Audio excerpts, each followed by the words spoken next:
And I think values are really important about this as well, and it's some other area that we haven't touched upon, but understanding what's really important to you is a really good compass for people. So even if you don't know where you're going and what you actually specifically want to do, understanding the kind of your own value set helps you to identify the kind of environment you want to be in. So for me, it's, my family background and everything about me has been around equality, justice, fairness. So I always wanted to be within an organisation that cared about its employees, that did good as a purpose, and so on, because that fitted with my personal values. It affects the way I do business now with other organisations, because I expect certain standards of behaviour in business terms because of that whole value set, and I will go the extra mile to help others, and I kind of expect it in return, I suppose, in some ways. So yeah, standards and values, etc., are important to me. Principles are really important to me. That then affects the kind of places and people I want to work with.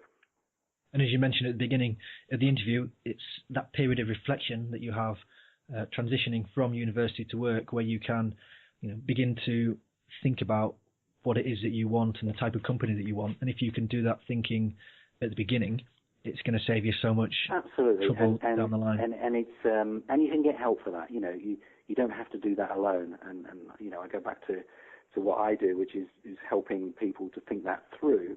And to think about, okay, if making money is your number one value, maybe that's the number one value you have, is to be as wealthy as you can be, etc.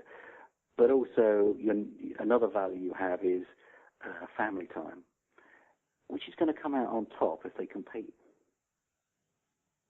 Yeah. So then you start to realise there's a pecking order with these values, and if you decide your family is more important than making money, then when push comes to shove and you've got to make decisions about jobs, careers, etc., that's the one that will win out. So as a typical example, for me, I once got offered 2 jobs at the same time. One job was a consultancy job, and I'd gone through an assessment centre, and I'd gone to a second interview, and I was just about to finish the second interview, and I asked the question, what's the best thing about working here and what's the worst thing about working here? And the best thing was, fantastic lifestyle, great colleagues, wonderful work. What's the worst thing? I didn't see my children grow up. Wow. So I turned that job down, and I went to another job, which was less exciting, less interesting, but same pay, and allowed me to see my young kids at the time. But interestingly, as a result of going to that other job, within a month, I knew I'd made the wrong decision. Because actually the value that I put higher than my family, surprisingly, was the nature of the work and what it would do for me. So rather than having a boring job and being able to go home 5 o'clock, what I wanted was a more interesting job with varied hours and a more exciting lifestyle. And I made some sacrifices. But that's the value decision you have to make. And as you said, it's about careers are an iterative thing. You start in one, and where you end up is not necessarily where you thought you'd begin. No, and I suppose that the other thing to say about that sort of non-linear career, etc., is there is a pattern to my career, which is about identifying those things that have been common threads all the way through. And as I said, certain things to do with coaching, facilitation, analytic, writing, etc., have been common all the way through. They've just morphed into different shapes and different environments along the way and have been honed through practice.